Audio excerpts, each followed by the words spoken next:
Finance and Property Committee meeting. And before we proceed, I would like to take a moment to acknowledge that the health unit resides on land covered by the Robinson-Huron Treaty of 1850, and that we are all treaty people. This land is the traditional territory of the Anishinaabe people and is also part of the unceded territory of the Algonquin Nation. I would also like to acknowledge the Métis historical presence in this region. I encourage everyone to think about how they may contribute to the process of reconciliation. So we have a few regrets today. Karen Cook, Jamie McGarvey, and Jamie Lowry. So we'll start with the approval of the agenda, and I am looking for someone to move. Rick? And a seconder?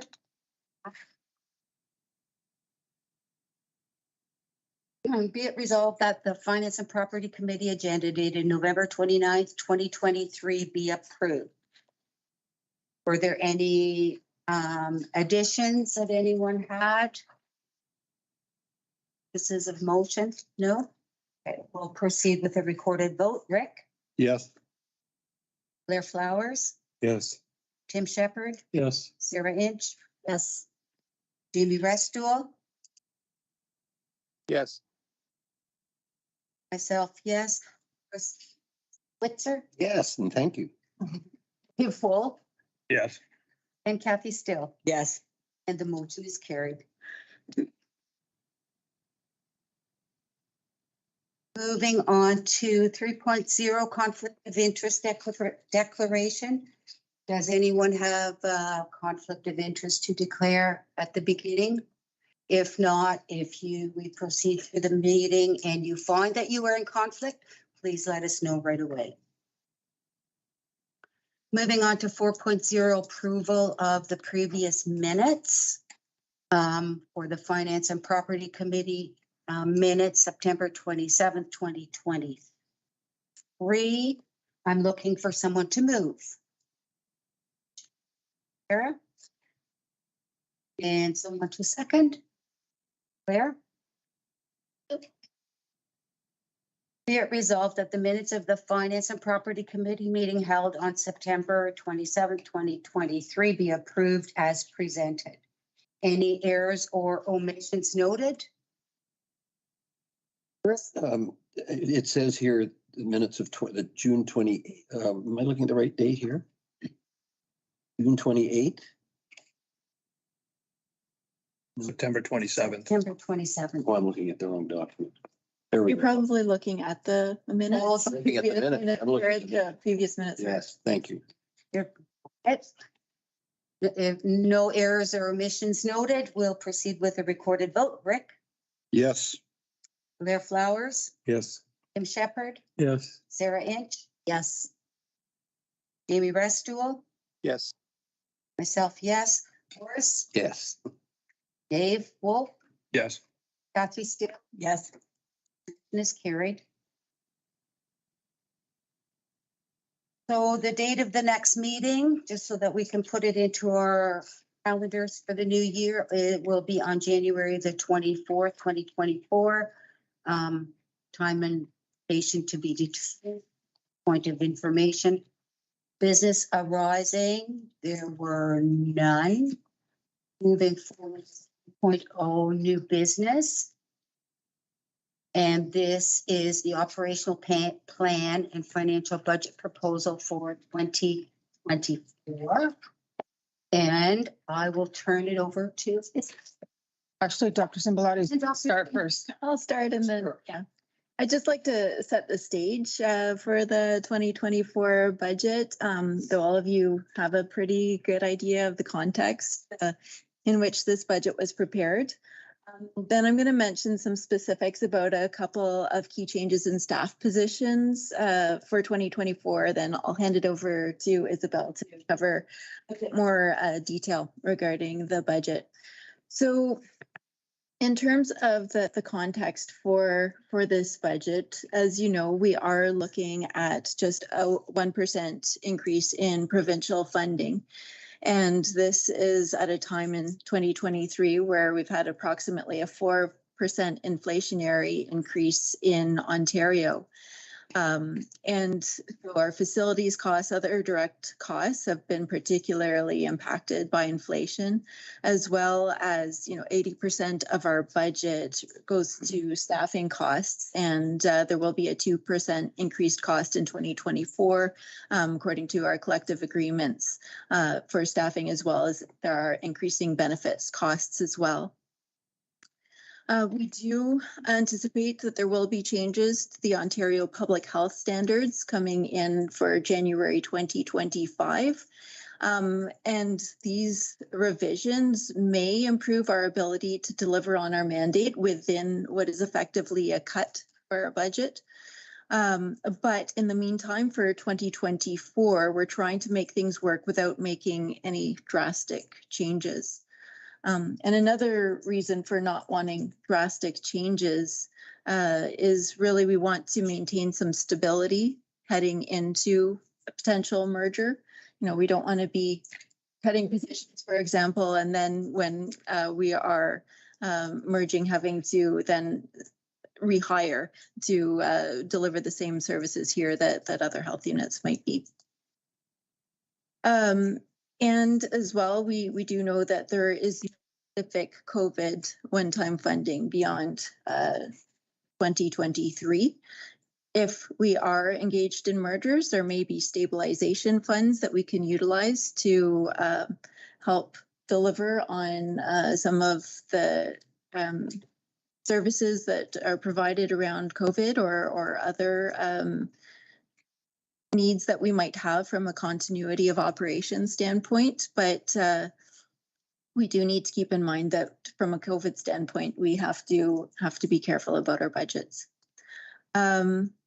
And with respect to specific positions, you've probably noted within the operation plan and the budget that one of the key positions cut in 2024, eliminated in 2024, was the Associate Medical Officer of Health position. And this provided significant cost savings, about $267,000 in terms of salary as well as benefits. And being at that position, we likely would not be able to fill it when we're entering into merger talks anyway. And keeping it as a line in the budget that just accrues unexpended dollars, and therefore having to approve a deficit budget in order to do that, it's risky without a lot of reward. The risk is that municipalities are responsible for any health unit budget overruns. So we do try not to have a budget that is based on a deficit. And keeping that line in our budget doesn't necessarily help us fill the position, because you actually need a ministry appointment in order to get an associate medical officer of health. Just having a vacant position doesn't allow you then just to fill it with a new associate medical officer of health. So those were some of the decisions that went in to that, as well as trying to balance loss of management positions with Opciona. One other position, or other positions that have been eliminated, were mainly unfilled, like vacancies, or just kind of cleaning up historical fractions of positions within the budget. And overall, the result is a net reduction in full-time equivalents and about a $378,000 associated cost savings. We did add in one particular role or position to our budget, and that's the addition of a human resources coordinator, or we're still figuring out what the appropriate title will be for that position.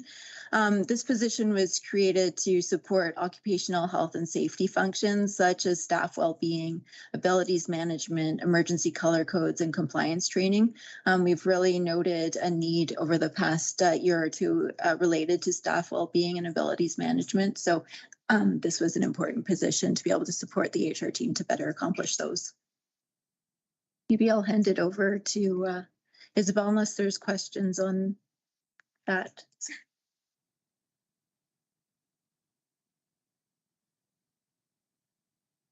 Thank you, Dr. Zimbalati. So I'm just going to talk a little bit first about the document itself. A lot of you are new to the Board of Health, and you may have seen this like in your first meeting at the beginning of the year, but I thought I would just talk about it a little bit more. The format we use may be a little unusual to you versus other boards you might have been on. The way we do the budget is it's based on the Ministry of Health's reporting requirements. And so this is the same format we report to them for the grant request and the quarterly and annual reports. Costs are budgeted for and tracked as accurately as possible by individual program and by public health standard, with the direct costs all tracked separately as well. Usually at this time of the year when we present you with the budget, we don't know what the funding is for the upcoming year, but due to strengthening public health, the budget, the provincial share has been confirmed to be a 1% increase over the amount from last year. And the 1% is actually going to be in each of the 3 years, so 2024, 25, and 26. That's so when you're looking at the budget tonight, the amount that is on the line for the Ministry of Health is we don't have a letter to say so, but this is what we've been told should be close to the amount that they will be approving. Other than that, there is a request for the Ontario Seniors Dental Care Program. It's 100% funded by the province, and we're still having some struggles with having enough money in the budget to keep up with inflation, wait lists, and to manage the program. We're now up to a budget that's for $2 million, and so it's getting to be a big program. So we have asked for an additional just over $350,000. We won't know until approvals come in whether we get that or not. Finally, I was asked a couple of times recently about, is there ways to mitigate the 5% increase to the municipalities? And so you do have some options.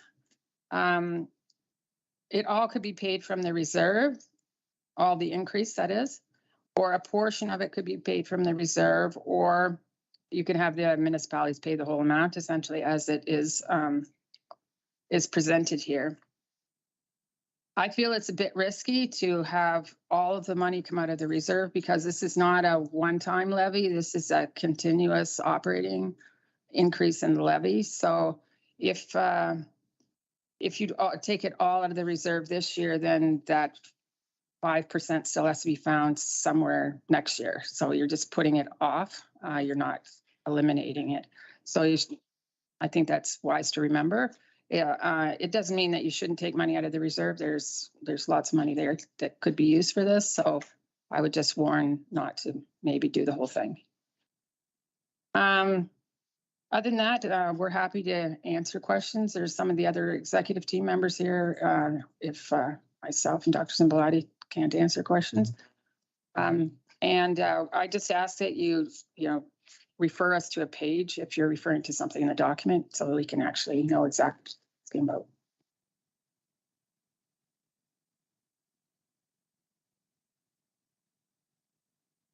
For you, Isabel. Mm-hmm. So after you put the note on the on the note. Oh, yes. But oh, yes, here we go. So the long story of that is that eventually, and under the new funding formula for, that is probably going to be coming out, which probably won't deviate much from what, 25% that the municipalities will have to contribute, likely perhaps, right? Because that's what the legislation says. Actually, the legislation right now says that the public health is a municipal responsibility and the province grants, but they don't have to. So essentially, it's always been all a municipal responsibility by the Health Protection and Promotion Act. So, and right now, the whole funding formula in 2026 is unknown. But in your wisdom, you likely anticipate that it'll be closer to.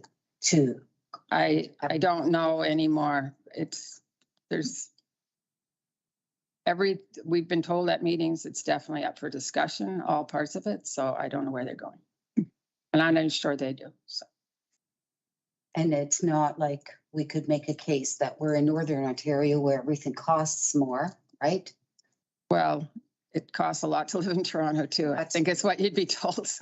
That's true. Yeah. So if we were to entertain using a part of the reserve, what would your estimation, what would be a good amount or a recommended amount that you would consider to be kind of? Yeah, I went, I just wrote a few numbers down just to make, so if 3% was paid from the reserve, that would be like 111,000 would be taken off of the total bill. Or if you said something like $100,000 was to come out of the reserve, that's equivalent to essentially 2.7%. So that would be almost half of it coming out of the reserve and half of it paid by the municipality. But that's just, I mean, there's many variations, but that's just a couple of where we could go with it. Any other further questions, Rick? Yeah, just echoing what the question you just asked, the $110,000 or whatever the number you're using, 70% of that's the province money, or is it all municipal money that's sitting there? I'm just talking about municipal money right now. Yeah. So the province is only funding 1% this year. So to match the province, you'd have a 1% increase, but we're asking for 5% in order to keep things as stable as we can. That extra 4% was worth like, I think here, it was around $108,000 or something like that. So it's, that was if we didn't have that money, we'd had to have cut positions to make that change. And the way things are going, I'm sure for the next few years, the 1% doesn't cover enough to what we're operating now. No. So if we start dipping into the reserves sooner than later, we may be getting ourselves in trouble if we don't have reserve after a couple of years, depending what happens. Yeah, like there's so many what ifs right now. It's a little tricky. Go ahead, Dave. My objection to the 5% is that we are claiming in the document that we're doing it at the rate of inflation. And the rate of inflation currently is around 3%. So my concern is that by framing it the way that we have, we're leaving the impression with the municipalities that we're not in line with what the current economic times are. So I have an issue with that. And I wonder if it might make more sense. I mean, we're sitting with what, nearly $2 million in reserve. I just wonder if, considering the times that we all find ourselves in, municipalities, organizations, institutions, et cetera, if it wouldn't make a little more sense if we did dip into our reserves this year, knowing full well that we don't know what we don't know for 2026, and that 2026 is also an election year. So there's a number of considerations that I think are worth considering, worth thinking about right now. And when we say that we're looking at the municipality for another 5%, there's only one taxpayer. Mhm. And I look at what the conditions are for some of our taxpayers currently. Our increase to the municipality, at least here in the city of North Bay, I can't speak for any other municipalities, just means an increase to the taxpayer here. And I know that other ABCs are likely going to be asked again to dip into whatever reserves they have to help fund their increases. I know at other boards I sit on, we've done that in the past for probably the past 2 or 3 years at least. I don't know, because I'm new to this board, whether we've ever done this at the Board of Health. It's been a while back, but So I guess my question is, knowing that we're going to be going into mergers at some point, not knowing what the future actually holds, because we can only speculate. Mhm. The reality is we can only deal with what we know today. Right. What we know today is the provincial government has approved a 1% increase this year for certain, next year as well, and the year after. the year after. Correct. We also know that that's not enough to maintain services at the level that they're at. Correct? Correct. Right. We have 2% pay increases for the next. Right. Mhm. So we know that we've got increasing costs, but I'm going to suggest that our friends at the municipal level also have increasing costs, and that we're sitting on their money in that reserve. I'm not elected. Mhm. You all know, just for the record, I'm not elected. So my concern is those two things, that we're trying to project what we don't know by looking at numbers that we're only assuming, and assumptions are good in accounting. I appreciate that, but they're only Yeah. assumptions, They're only as good as the right? information I have. Right? We don't know what's going to happen. And my other concern is that we've framed it around a notion that we're doing it for the rate of inflation, but the rate of inflation is decreasing, and I suspect that we're going to see further downward pressures on inflation. So my worry is that the way that we framed it, if we decide to go with that increase, I would prefer the wording is different. Okay. If we decide to do something else, I would be in agreement, more so in agreement with that. The amounts, I think the question was a good question. Where should we be? I mean, if we're talking about $150,000 and I'm looking at a $2 million reserve fund, personally, I don't have an issue with that. That would be my comment. And I know that there's probably going to be other comments. So thank you for your indulgence. Thank you. Yes. Just correct if I'm wrong. In the past, it's happened to us that we didn't get our funding from the government until later in the year. We've had to borrow because we didn't have enough reserve, is a big reason we have a reserve. So again, it's up to the province. Again, when we get our funding and when we get our money, we don't want to deplete ourselves and start to pay interest on the end if we don't have enough funds to keep going. That's the only part that, if I'm correct. Yeah, that's true. Right now, the reserve is at $2 million, give or take. And we earned over $1,000 a month on it right now in interest. So it certainly is not being depleted at the moment. Would essentially be covered by the interest for the year at the current rate. As I said, there's no problem with the reserve. It's just at current levels. Next year, if there's a 1% provincial, the minimum that the municipalities might be asked for then might be 6%. So it does grow over. And I don't disagree, but I think if we look at what's happening in the economy, we may be in a better position to look at that kind of increase next year. I don't think we're framing the notion of what we're talking about is framed in a certain way. Right. Right. I got that. So that's the only reason I bring it up. Yeah. And as I Sensitive of the situation that our funding partners find themselves in. Sorry. Notwithstanding that they're up against the same wall with the province and the feds that the rest of us are. Right. Correct? Correct. Yeah. And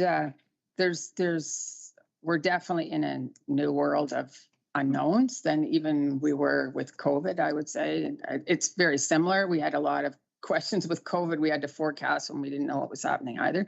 And it's a similar kind of situation with this. There's money there to do this. And if that's the will of the board, then go for it. How do the other municipalities feel, Blair? What's your point of view on that from the municipalities you Well, represent?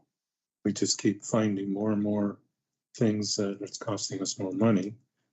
And the demands on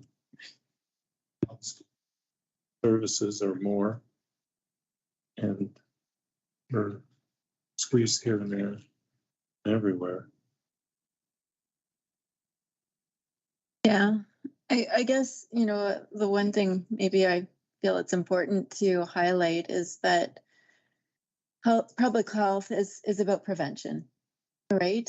And it's the stitch in time that saves 9, or it's the stitch in time that saves you from, it's the better quality stitches that saves the whole garment. So, it's about taking a long view as well in terms of, the costs to municipalities as well. So it is important, obviously, that public health is able to maintain its services to prevent those costs from accruing in future years.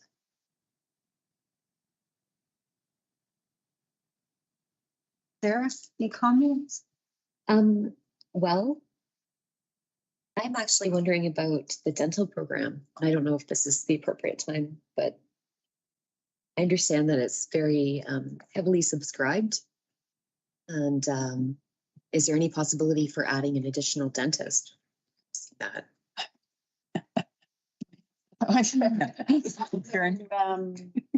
Yeah, so we're actually experiencing quite a bit of a challenge right now in recruiting dentists, and it's not unique to us. This is happening across Ontario and other provinces. So we have been attempting to recruit a dentist, I would say, for over 6 months now. I might be off by a little bit, but historically we have had challenges. But I would say the challenges we've experienced this year are different, and that there's the market is there's not like the market is gone.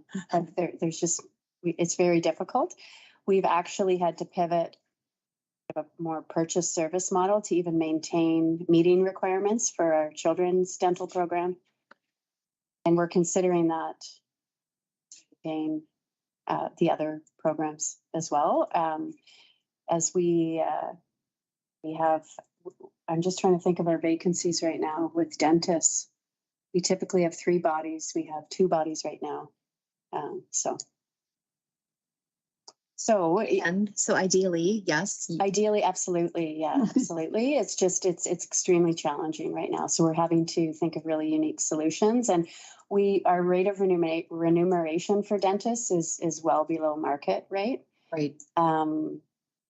Which is, makes it almost impossible to recruit. Excuse me. Regardless of inflation, am I reading these numbers right? That the budget projection for 2024 is 3.795 million, compared with the forecast for this year, 4.9 million? Yes, you just have to be careful with the numbers here, because the mitigation funding last year was a separate line, which is now included as part of the provincial share and not considered as part of the municipal share anymore. So that's why you see the difference between the two numbers, if that's what you're trying to bring to our attention. So that it looks like it's lower, but it isn't any lower, really. It's Looks like it's $900,000 lower. yes, you have to look at the per capita at the bottom where you see it. It's not really that much different. The per capita amount is very similar. But it's not going up. The budget itself is not going up that much, because if you look at the total expenses in the top line, the difference is between last year's budget of 22,806, we're now at 22,889, which is only 1,000. Municipal shares. Yeah, at just the municipal share, then you have to look at the bold in the middle is easier there where the net municipal levy is. Okay.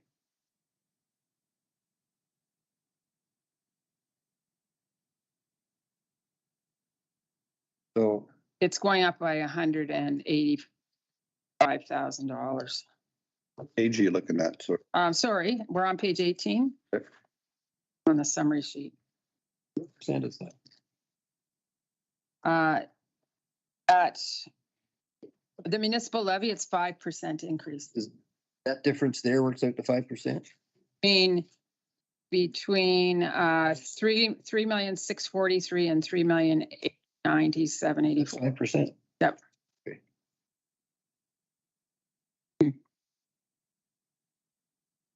It's 185,000.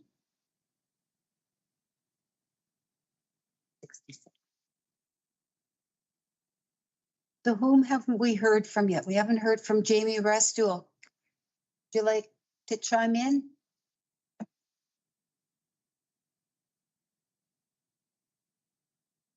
Good evening, everyone. Yeah, I agree. I sorry I didn't catch the name of the speaker who was talking If about Dave? the, yeah. I guess you know, I'm a listener. I like to hear other people's thoughts and you know, before always you know, providing mine. But I think just in general, optically, if we can get something closer to the 3% rate of inflation, it probably helps in that sense. I had a question. I know if you talk to different organizations, and if I missed it, I apologize. Is there a number or a benchmark that we should be looking at in terms of what our reserve position is year to year? That's a good question. I'm trying to remember what we were told at one point. It seems to me it was 3% of gross revenue or something like that, which I'd have to think about what number I we don't think would. it's that high, is it?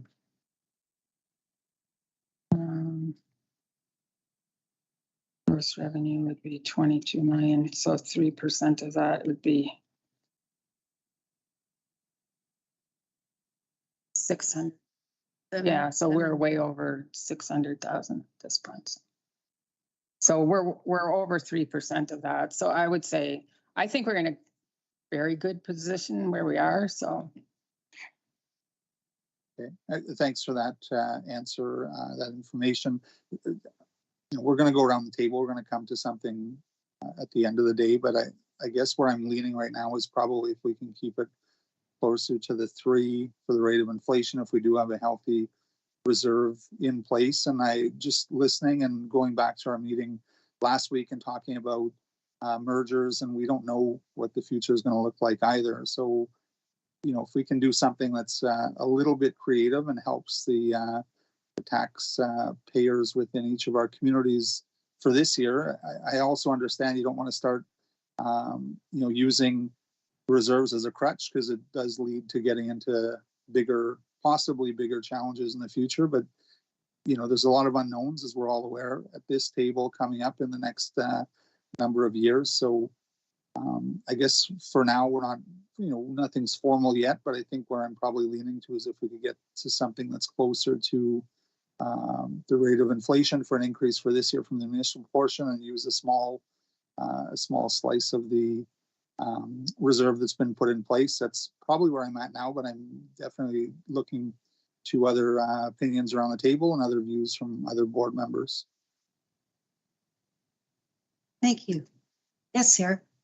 So I'm wondering if we're having a merger, does the state of our reserves, does the balance, does it have to match, or, you know, does that come into question? Yeah. Yeah, it's part of the question we have to consider as we come together, definitely. Ours is quite large, but we don't know what everybody else's is at, so. We don't have that information. We aren't there yet, so. But it's in the back of our minds. Yeah, it's one of the things on our list to consider. And yeah, that's Certainly everyone's health matters, yeah, whether they're living here, whether they're living elsewhere. yeah, that's so. Kathy, as longtime mayor, you have some, I've got to take off my council hat here. It's after 22 years, it's hard to think otherwise. I see what Blair's saying. I also see what Dave's saying. And I could see a happy medium in the middle, some reserves, some on the municipalities. This is a health question, and this is all for our municipalities. And I don't think if you do something for the municipalities, yeah, they're going to chew the rag a bit, but in the long run, it's something that is needed. This is very important. We cannot, not have public health. I don't care who's going to pay for it, but you have to have it. So, but I think. Tim, I'd like to share. I don't have much to say. I'm a provincial appointee, so I think 1% is more than enough. No, I'm just kidding. Trying to lighten the mood a bit. I like the split of using some reserve funding to get it closer. Living in East Ferris Township, I'm very cognizant of tax increases in small communities. And so I really like the idea of putting some funding from the reserves to lessen the blow to the communities. I think we've gone around the table. Oh, no, go ahead. All right, I'm doing rough math here.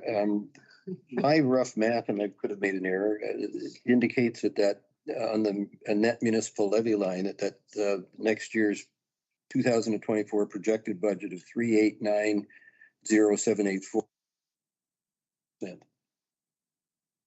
of the forecast number for this year. Okay. Well, You looking at the back table, Lawrence? 18. Yeah.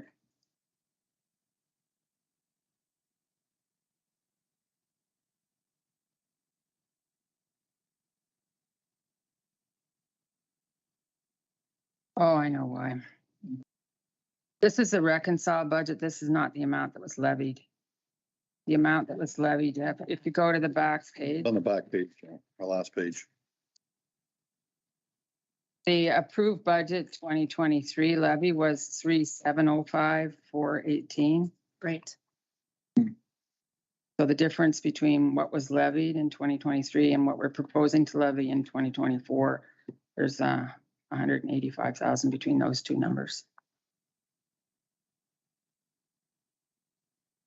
Okay, so we've gone around the table and everyone agrees to do a little bit of both.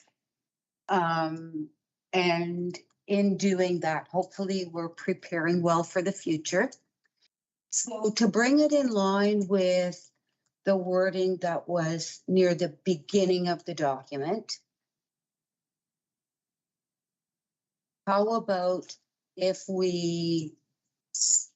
this is a 5% increase that's shown on page 42 that the municipalities are being asked to push forward. Right? Yes. If we were to cut that in half, So 2.5% comes from the reserve. would that be palatable? Or do people want to do a 2%, 3% split? I don't want to suggest we go any lower because it's going to only go up, right? Totally. If I can I'll Yes. put a motion forward, and I agree with David saying, I agree with everybody saying, if we go to 3%, I think we'll all be happy. I think we should go, you can't go too much lower and you can't go too much higher. In the past, again, you said it right, you can't come in with the counselor hat on. This is public health is totally different. We got to keep the funding either the same or equivalent every year. Because if you go up too much, then you're expected to go up that much the following year. So I agree, if you want to pass a motion at 3%, I'm more than happy with that. So you want 3% of the levy used? You want 3%, you want to pay 3%, so you take Exactly. 2% from the reserve, Percent of the levy. Correct. 2% from the reserve. Morse has a question. Yes, go ahead. So in dollars, what's that 2%? It's less than $100,000, isn't it? Yeah, it's just 185, $80,000. 185, 366 times can't use a calculator, that's a problem.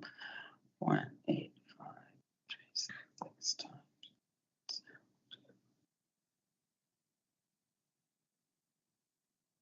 Percent.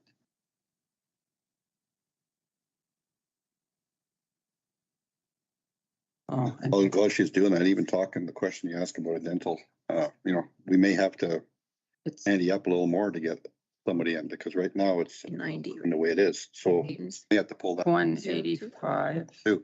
60. So there's other things that are gonna come into play. I think it's between $70,000 and $80,000. Oh, sorry, no, we gotta do no, it. it'd be from the, Well, it's 1%. from the approved budget, right, Yeah. from the 37,37.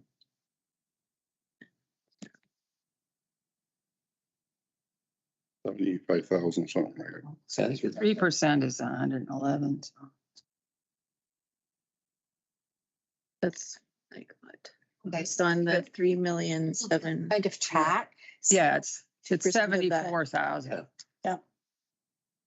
And that would be at 2%, right? Yeah, 2% from the reserve. From reserves. Yeah, so it leaves, So- I was using the wrong number because it leaves the 3%. So essentially there would be 111,000 increase to be paid by the municipality split between them. Because that's the 3%, so. Yes. Oh, how do people feel about that? Is there anyone that's adamantly opposed and say, no, we shouldn't do that? No? So everyone is in agreement that we should reduce it by 2% from the municipal reserve? Yes, so you can bring the motion forward. Yeah, so if there's no one that is opposed, then I will bring forward the motion. And I am looking for someone to move it first. Rick? And someone to second. Dave?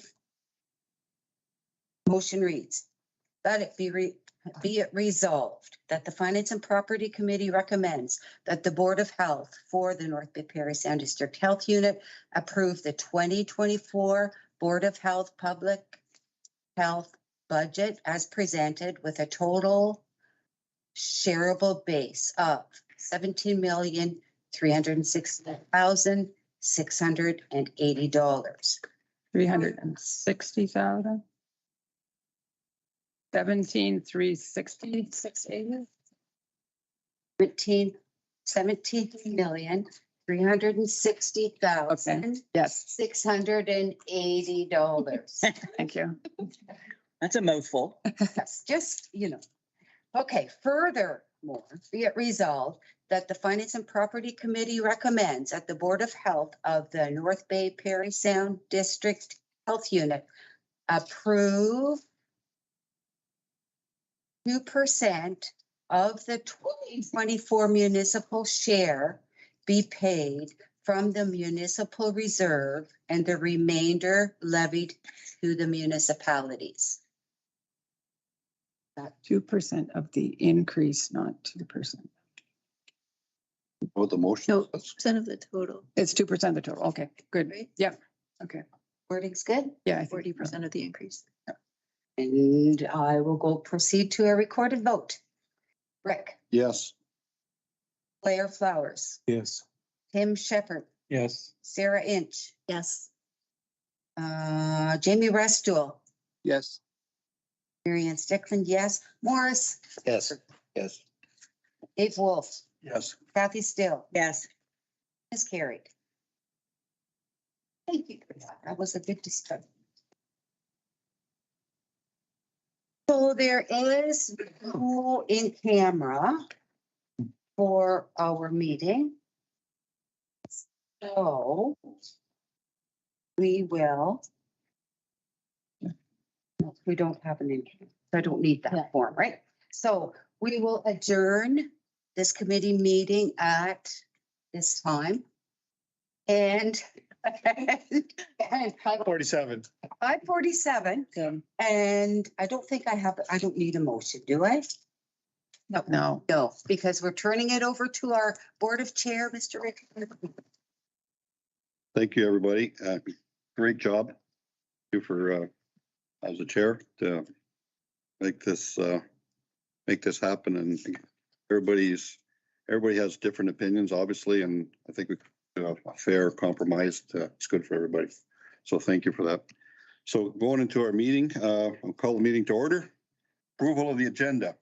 I need a mover and a seconder. Dave. Second by. And.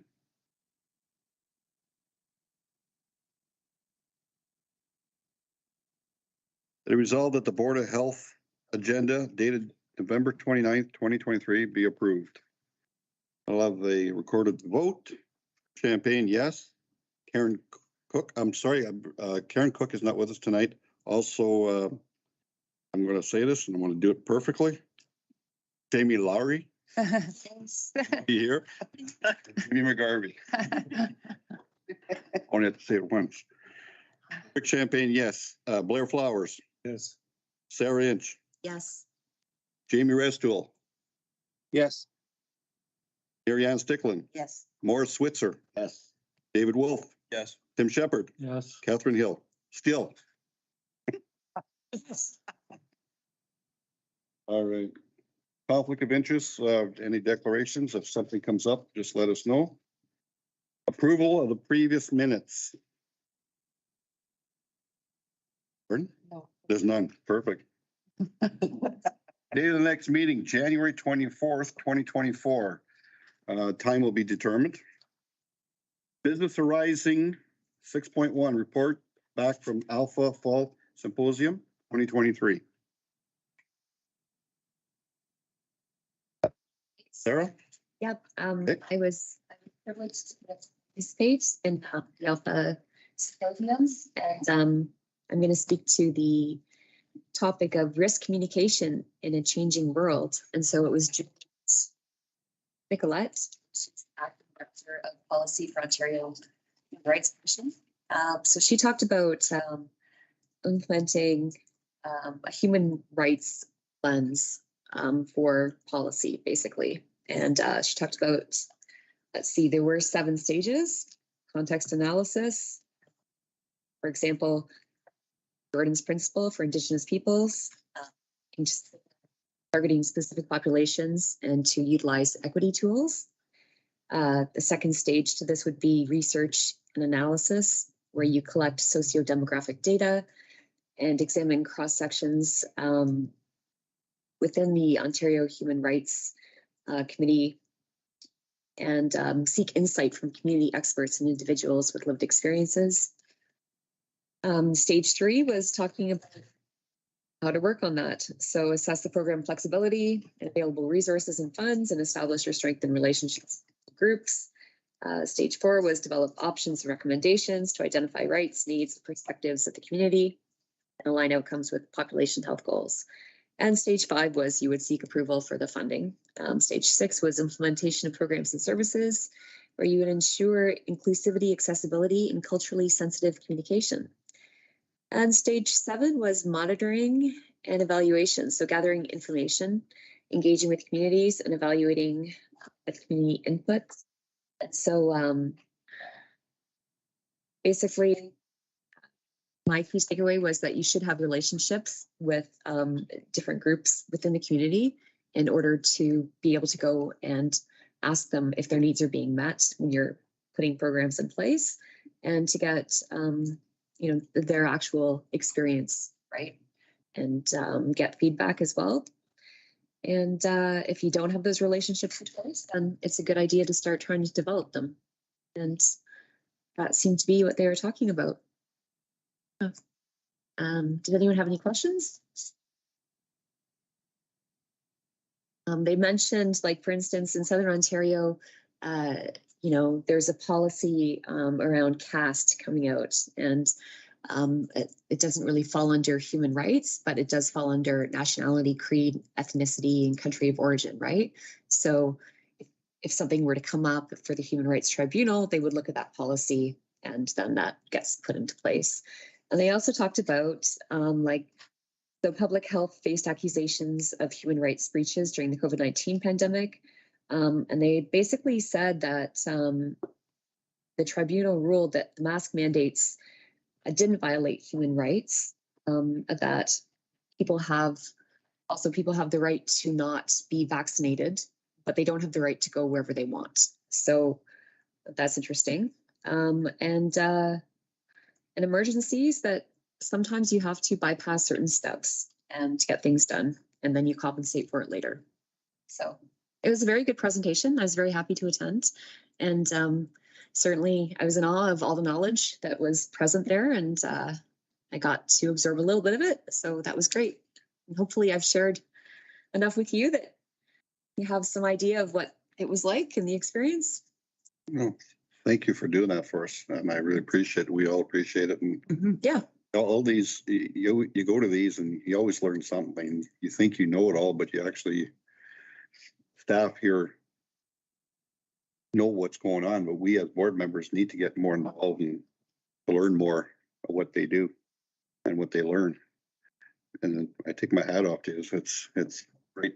And on top of that, everybody is sitting our management team and we don't acknowledge them. My fault for not acknowledging you. I apologize for that. So I'll do it really quickly. You gave me 2 seconds. Director of Finance, Isabel Church. Clinical Services, Shannon Manta. Executive Director of Community Services, Louise Gagne. Human Resources, Jose Goulet, she's online. And of course, Director Office, Christine Neely. So again, thank you everybody for being here, and I apologize for not shouting out. But again, going back to what Sarah said, it's these when you go to these conferences or you do these tabletop exercises, it's great. And it's good knowledge for all of us. So thank you. Maybe somebody else has a question for Sarah. Thank you for doing that. I see none. Thank you again, Sarah. I can just add a few other highlights from the symposium. And I did find that session very interesting as well. It is a new framework that they're presenting, so it is online. They're hoping to do it in paper, offer it in paper format too. So I think it's worth looking at to see how it might jive, how it might complement our current processes.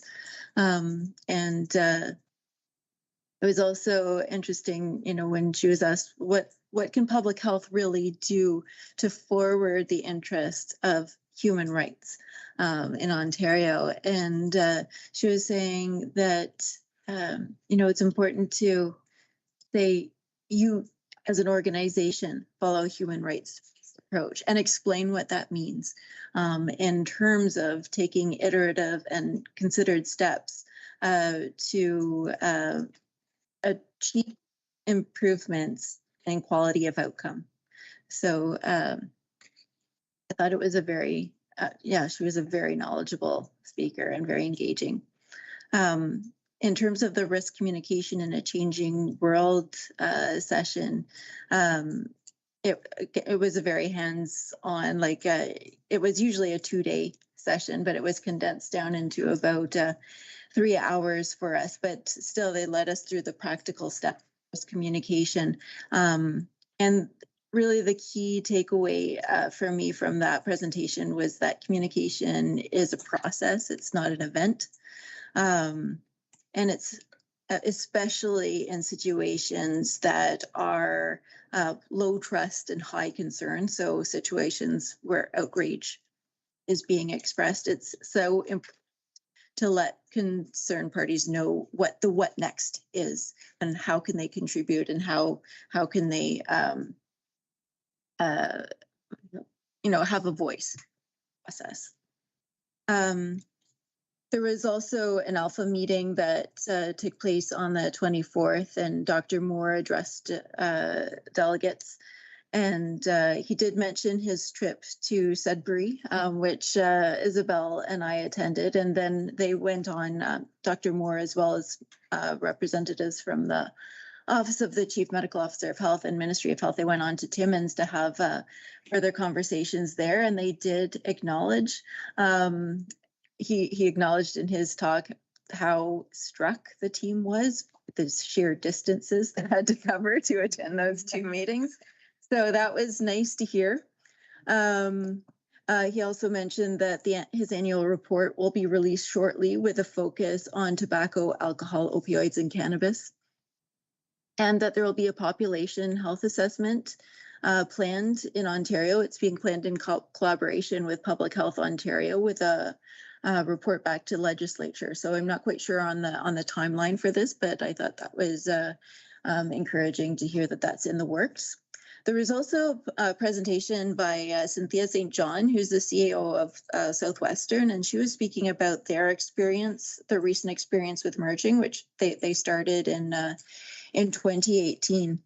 And some key takeaways from that was, one, they've developed some tools that they used in order to help them plan mergers in terms of like a due diligence tool, which is essentially a checklist to assist with identifying what items you need to address in order to have your merger go as smoothly as possible, as well as some terms of reference they developed for the Transition Governance Committee. So Alpha will be providing or collating a resource library for merger documents such as those, which I think will be very helpful for many health units.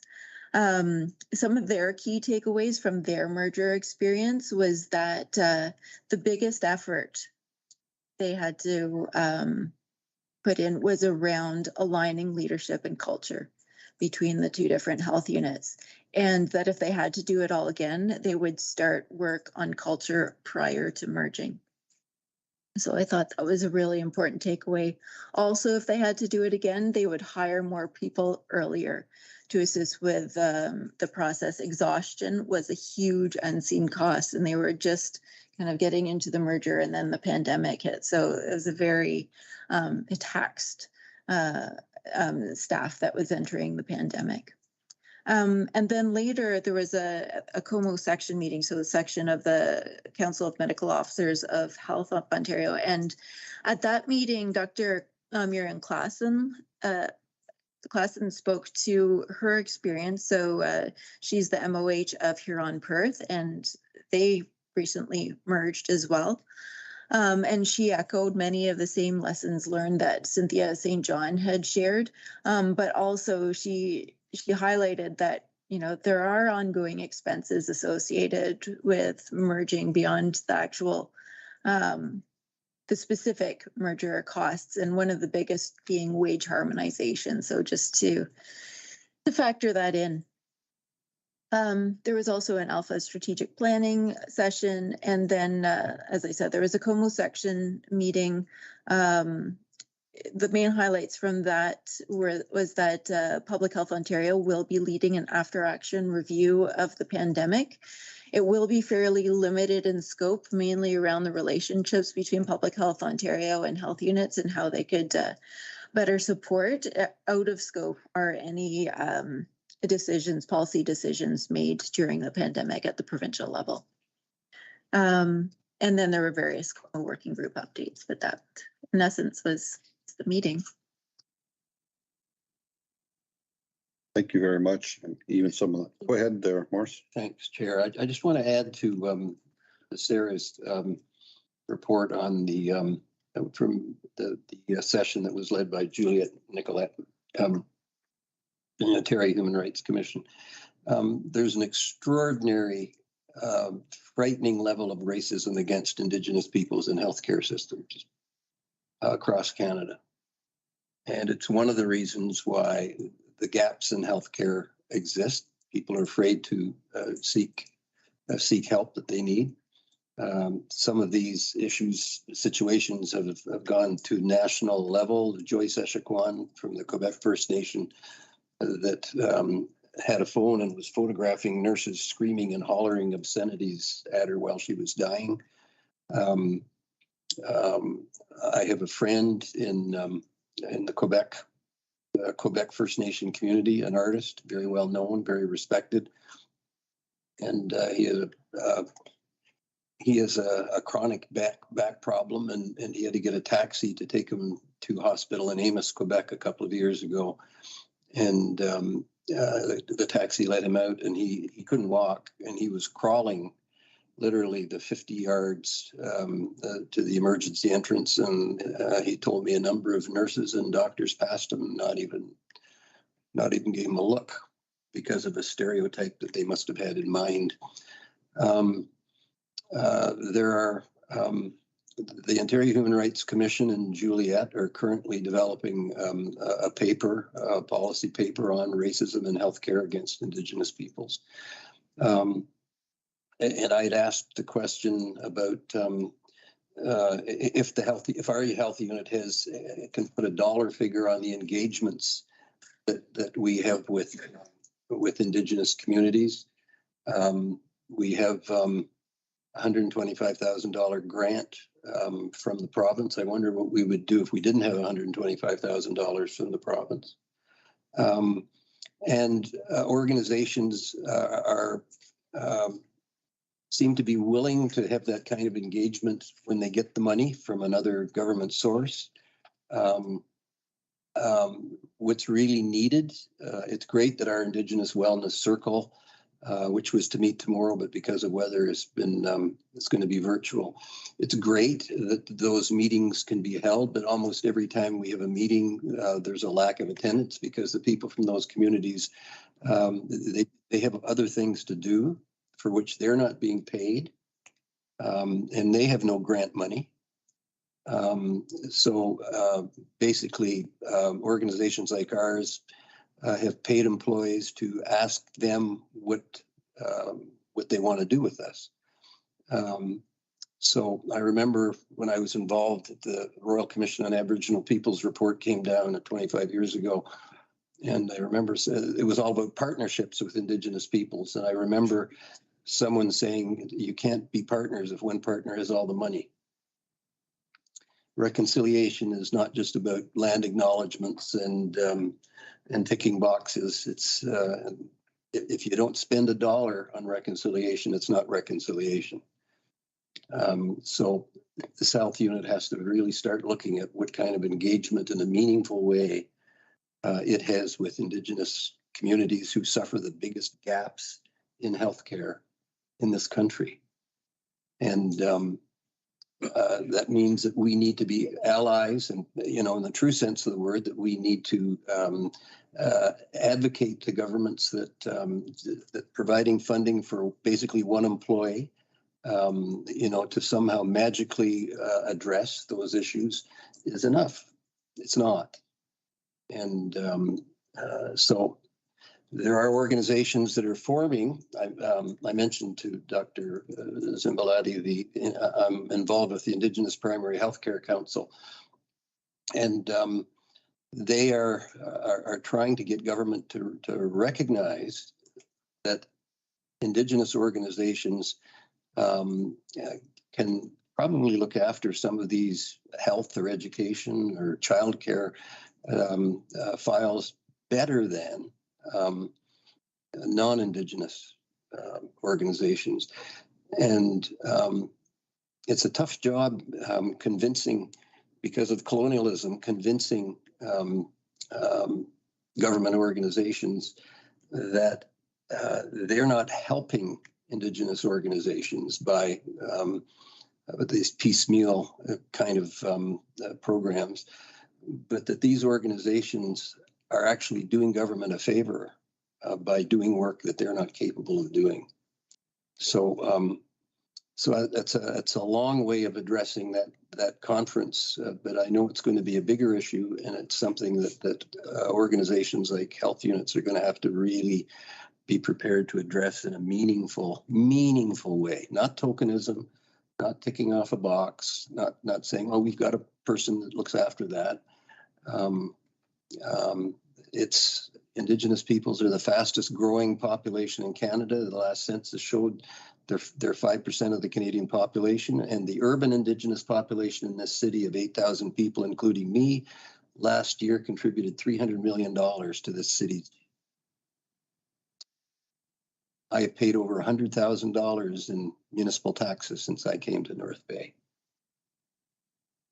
I was told by someone today that the city of Victoria is maybe the first jurisdiction in Canada in which taxpayers have an option to direct their taxes to institutions like Indigenous healthcare or others. And I wish I had that option, because mainstream institutions are not serving the first peoples of this country very well. So thank you for all the work that this agency is doing, but we have a long ways to go.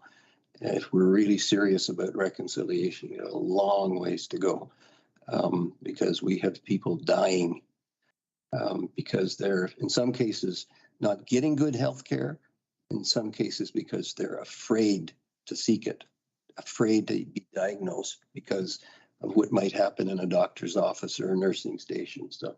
So that's an important role for organizations like ours, and we're better equipped and more knowledgeable because of where we are. In Southern Ontario, it's not even on the radar, but up here, our school boards, our health organizations are much more aware of what it's like. And I'll just finish by saying one thing.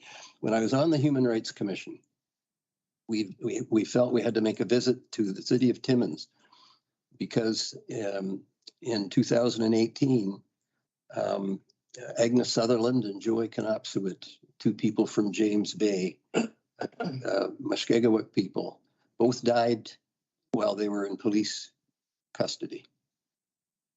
They went to Timmins to look for health care, and they ended up dying there in police custody. So we got to do better. Got to do better. So thanks for attending that, Sarah, and for bringing that back. Thank you. Thank you for bringing it home and making it real about North Bay. Great. Thank you, Morris, for your kind words and your option on what's really going on out there. Thank you. Any other comments for Sarah or Dr. Zimbalati? All right. Thank you very much. Move on to medical officer. There is no report for this. Okay, at this time. 8.0 board committee report, which is Finance and Property Committee. There is a motion on the table. I need a mover and a seconder. Moved by Mary Ann. Second by Tim Shepherd. Let me resolve the recommendation of the Finance and Property Committee, the Board of Health for the North Bay Parry Sound District Health Unit approve the 2024 Board of Health Public Health Budget as presented with the total shareable base of 17,360,680.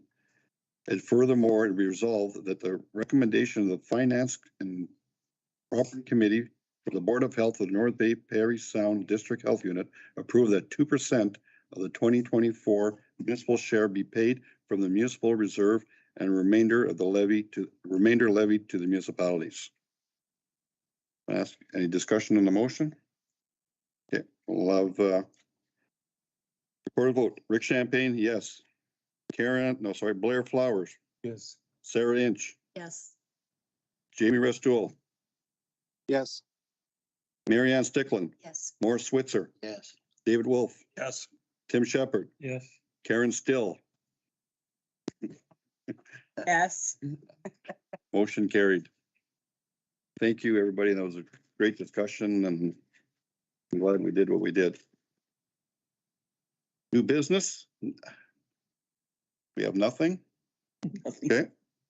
We're going to go in camera. I need a mover and a seconder. Moved by Dave. Second by Blair. It resolved that the Board of Health move into camera at 6:12. Discuss agenda item 11.1 at a position plan procedure criteria instruction to be applied to the negotiation.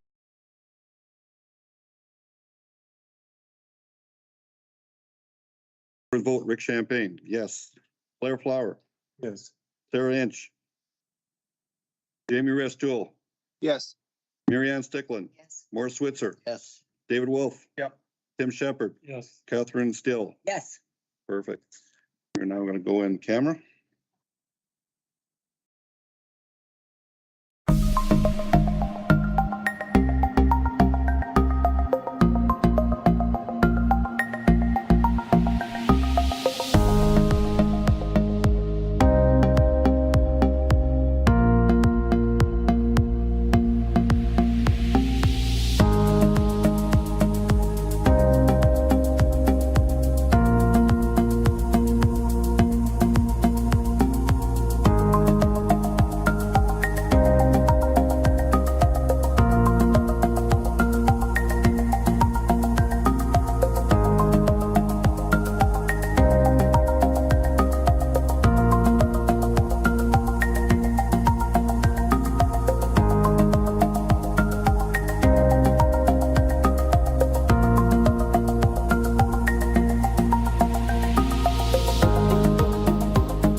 We're not live yet.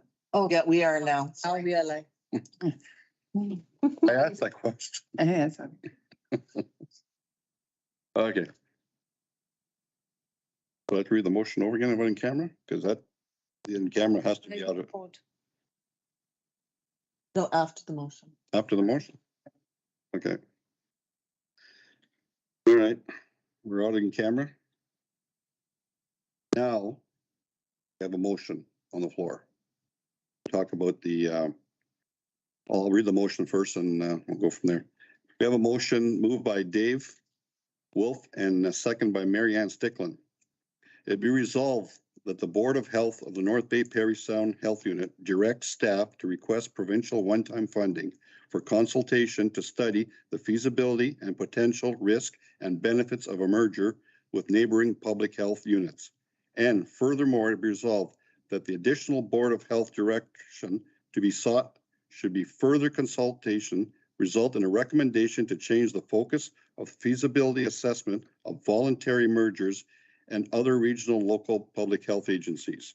And furthermore, to be resolved that the Board of Health approve the consulting external for the completion of the feasibility assessment without undertaking a fulsome request for proposal RFP process. Need a mover and a seconder. Oh, sorry, I have it. We have a recorded vote. Rick Champagne, yes. Blair Flower, Yes. Sarah Inch, Yes. Jamie Restool, Yes. Mary Ann Stickland, Yes. Morris Switzer, Yes. David Wolf, Yes. Tim Shepherd, Yes. Catherine Hill. Yes. Thank you. So thank you very much, everybody, for the motion. It's very important that get ahead of it, and we're looking at our health unit and what's the best for our health unit. So any questions, I guess, from the media will be directly to Dr. Zimbalati at this time, or myself. Thank you.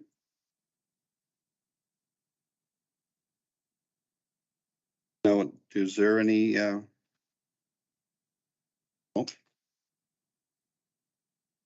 I guess, thank you very much for coming out tonight and on this storm, especially to be here for this very important meeting and process. Again, thank you for all your comments. Thank you for your dedication to the health unit, the North Bay Parry Sound Health Unit. Thank you.